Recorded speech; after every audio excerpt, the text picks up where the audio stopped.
You're one of the few schools in the whole entire county that learns everything in dos idiomas. That's superpower. I'm happy to be here as a dual language teacher, happy to share my culture with my students. I love to see kids from every background speaking two languages. What I know in Spanish and what I know in English, and we can make connections, right?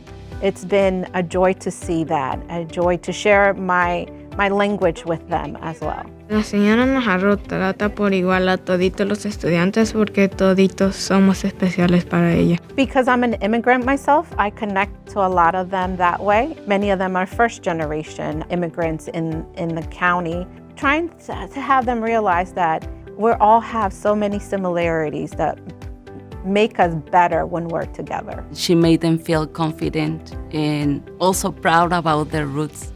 So I am happy that she's promoting a diverse cultural environment in her classroom. When I walk into her classroom, she makes me feel like I'm a part of it. She makes me feel like I'm home.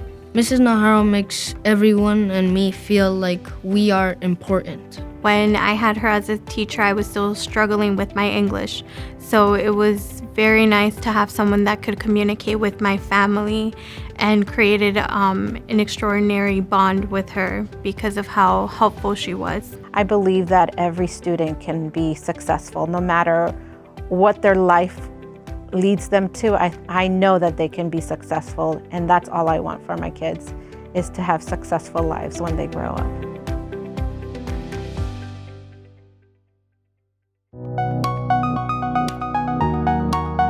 How diverse our student population is. There's also a point that we're learning about either your culture, What makes me happy about teaching is seeing kids enjoying learning, like really seeing them engaged in a classroom, seeing a classroom and a school population that is as diverse as Julius West is, seeing students create connections, getting along with one another, and fostering that positive community that we have in our classrooms. He's really enthusiastic and charismatic. He really makes like a friendly environment for all of us, and he just engages us in all these lessons. He makes them so we can enjoy them. We do a lot of challenges where they have to work together and problem solve. I'm gonna ask you different questions about your culture. He's a very motivating teacher.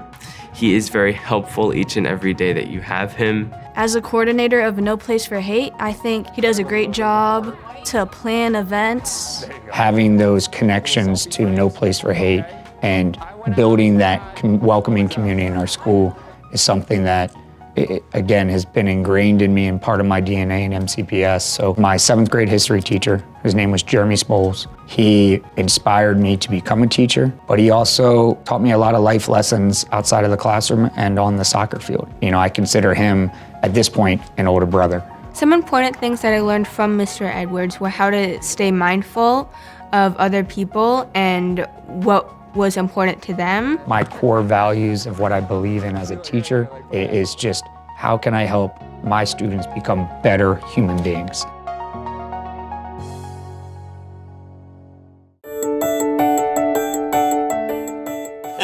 Good morning, how are you? Good morning, how are you? Some of the most valuable lessons I've had in the classroom have come from my interactions with kids, where I've learned the way that I thought about a concept or the way that I thought about a skill that I was trying to communicate or articulate. If it fell short, their response informed my next action. He does it straight positivity. Like, he has like no negative like energies around him. Like, it's just beautiful. Like, he lifts me up even when I'm like really down. When I see a kid actually move from the place at the beginning of their learning, from fear and dread, to literally being able to stand or sit at their instrument, I think my role as an educator on this journey has been to help kids know that it's okay to have the anxiety. I remember I was a sophomore when I first did my first show with him, and he gave me the confidence I really needed to go out on that stage and perform. Mr. Dunn always makes sure that we feel comfortable to be vulnerable and be comfortable in that discomfort. My story is one where academics were a struggle for me in grade school. And if it weren't for a piano teacher, and for me, Mrs. Pfister, my personal piano teacher who took me at age 7 and gifted me with lessons that I'll never forget. He always just comes into class with the brightest smile, always laughing. It just makes everyone's day that much better. Okay, so when kids are in that position of sharing, and they're in an environment where community allows that caring space to surround them, it's incredible. It's life-changing. It's life-giving. I wouldn't be here today if it weren't for it.